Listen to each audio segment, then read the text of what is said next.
Dumelang, it's your girl Miss Kels on yet another video. I'm so glad you guys are joining me again for this one. As you guys can read down below, it's all about the death penalty. Yes, this is a very controversial topic. A lot of people are against it, others are for it. I, for one, as you guys can read down below, I am against it.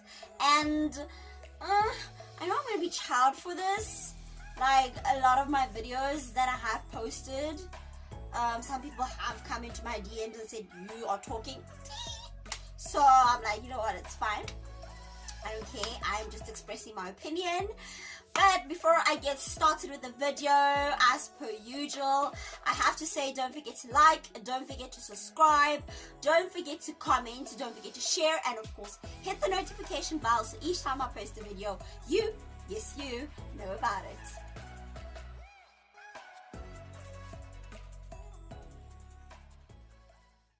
Many of us know that South Africa has the highest rate of crime. Like, we're talking from armed robbery to rape to murder. It's like literally up there in the world. So recently, with the scourge of gender-based violence, people have been calling for the death penalty. And the Constitutional Court has been receiving letters, has been receiving, are people asking them to, really look at this matter of the death penalty. But as a law student, I was able to be exposed to what goes into deciding whether a country has to have a system where the death penalty is within. So I thought to myself that firstly I need to highlight that I did say in the previous video that my 17-year-old brother was killed. He was murdered. So I know the pain of losing someone by murder. I know how it feels to have something taken away from you because someone thought that they had the power over another's life. So I know the feeling. So if you're coming to judge me and say, hey, I don't know how it feels to be murdered, or I don't know how it feels for your family member to be killed, I do know, and it's painful. Today we hear of women getting killed, children being kidnapped, children being raped, and we think to ourselves, these perpetrators need to be put through death. These perpetrators need to feel the pain they have inflicted on the family, on the friends, on the people that we love, So it only makes sense for us as humans to want justice.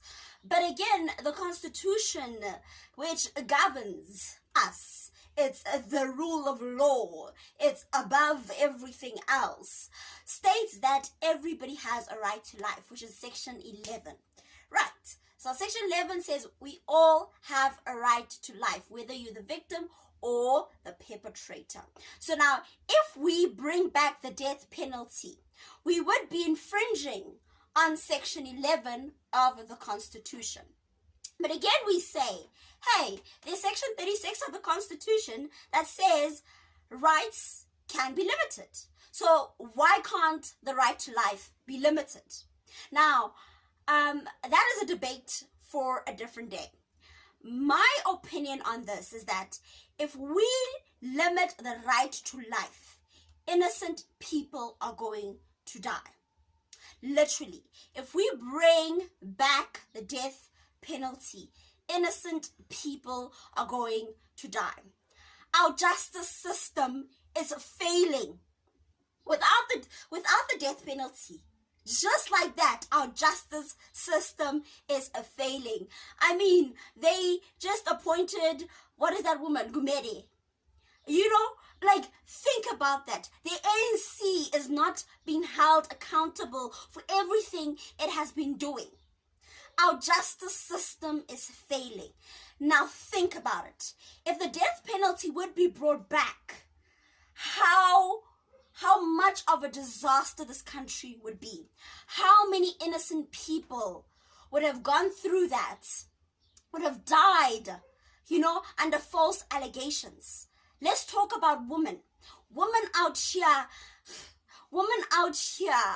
are accusing men of rape. If we saying that the death penalty should only be for rape, murder, kidnappings, it should only be subjected for those specific crimes. How many women? Recently I watched a video about this other woman who was saying, his sperm is inside of me. I have the power. I have the power. Just imagine if that man who was taking the video had not taken the video. If the death penalty was instituted in South Africa, what would have happened? That man would have gone through a lengthy trial, which ultimately would have led to him being convicted. And what? Sentenced to death. And sentenced to death. South Africa is failing.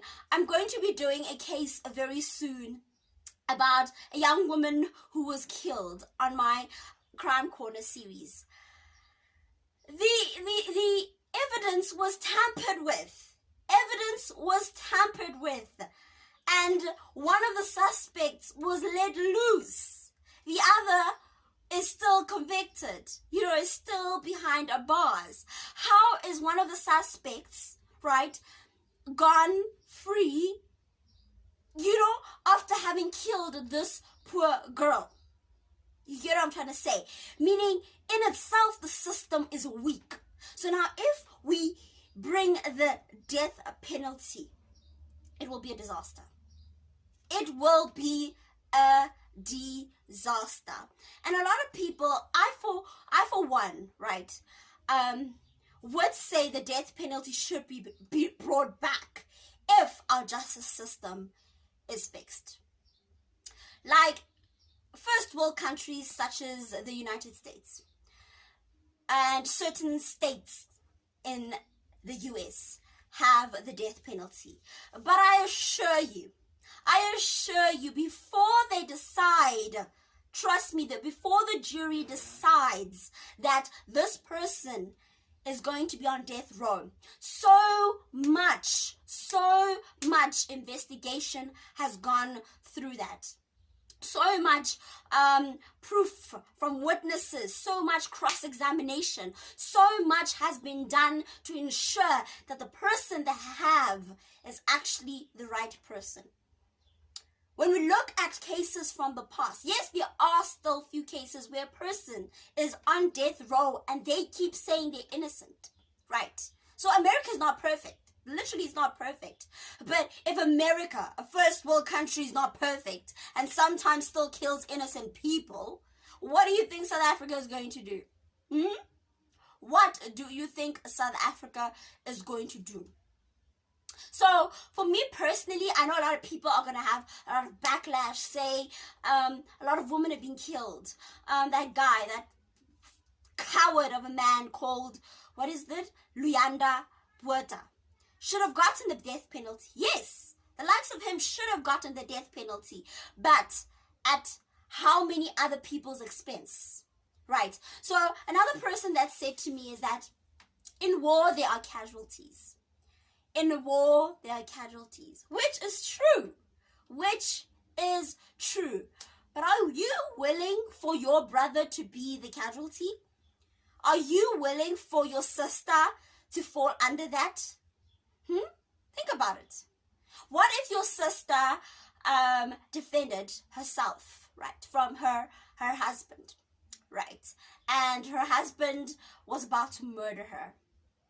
Remember, in law, they look at a lot of things when it comes to self-defense. Was there imminent threat? They look at so many aspects. And most of the time, these women are found guilty. Last time I was in Bloemfontein, and this Caucasian woman was in handcuffs. And I went up to her and asked her, what happened? And she said, I killed my husband in self-defense. But the court found me guilty. She killed her husband in self-defense and the court found her guilty. If there was a death penalty, she would have been going through that needle. She would definitely be getting that needle. So now we have to weigh the cons and the pros of bringing the death penalty within our system. We're not ready yet. We are so not ready for it. But another person may be asking, how then do we deal with these, I want to swear, how then do we deal with these culprits? How then do we deal with these perpetrators that are hurting and killing women? Look, my simple answer is that I was recently talking to a friend of mine, a Zimbabwean friend of mine, and he said, have you seen the prisons in Zimbabwe? You get pap and water. Pap and water to eat. Here in South Africa, what do you get? You get a full course meal. You even have your cell phone inside the prison. These people are living luxurious in those prisons. Then do you think they're not going to want to go there? Do you think they're not going to want to go there? So what we can do as we try and improve the justice system or our legal system is to ensure that prisoners are not living like they're in a 5-star hotel. Pap and water, they must eat. Pap and water, they must eat. You understand? This education. I mean, students are suffering outside. Students. NSFAS is causing issues for students outside. But students inside those prisons are getting educated. When they come out, a person is a lawyer. A person is a scientist. How's that? What form of punishment? Talking about rehabilitation. No. When you go to a prison, you make sure someone suffers. They suffer. Those people in prison have 5-star treatment. That is where we start. Ensuring that there's no 5-star treatment there. That's where we start. Personally, for me, that's how I see it. There's no 5-star treatment. They're having a ball. They're having a time of their lives in prison. And it's wrong. It's wrong. Yes, the Constitution says everybody has a right of human dignity. Everybody, look. That's where Section 36 should be implemented. Limit those rights. Limit those rights of those prisoners. But the whole South African Constitution, it's great. They say it's one of the best in the country, which I can refute a bit. But we're not going to talk about that. So, for me personally, I do not believe the death penalty should come back, but I do believe the luxury life that those prisoners are having must stop. And it must be broadcasted what is happening in those prisons. You understand? How those prisoners are treated. So that the people outside know very well that, hey, in there, it's not a 5-star hotel. In there, you're eating pap and water. Pap and water for breakfast, for lunch, for supper. Simple. And if that doesn't work, then we start moving forward and looking for other steps to ensure that people get it in their minds that when you do something, there are repercussions. Anyway, thank you guys for joining me on this video, yes, of the death penalty. I know you guys are really not gonna be some are going to say I'm talking BS. You know, some are really going to say that. Some are going to support what I'm saying, you know. But we all have an opinion at the end of the day, and we all see things differently. And we all want a better South Africa. One where a woman, me, I'm not scared to walk outside at 6 at night because I know men are going to rape me, you know. So we all want that beautiful South Africa, but we have to work together to ensure that it comes about. But anyway, that is it, as I said before. as I said before. I hope you guys actually found this video very informative. This video will open your minds, you know, will help you see differently or think differently rather. But until the next one, I hope you guys are staying safe. Please stay safe. I just recently tested for COVID-19. I'm not positive yet. I'm waiting for my results. Cross fingers. But please guys, stay safe. COVID-19 is real. Please stay safe and don't drink and drive. Also, it's very important. Don't drink and drive. But until the next video, I love you so much. Bye.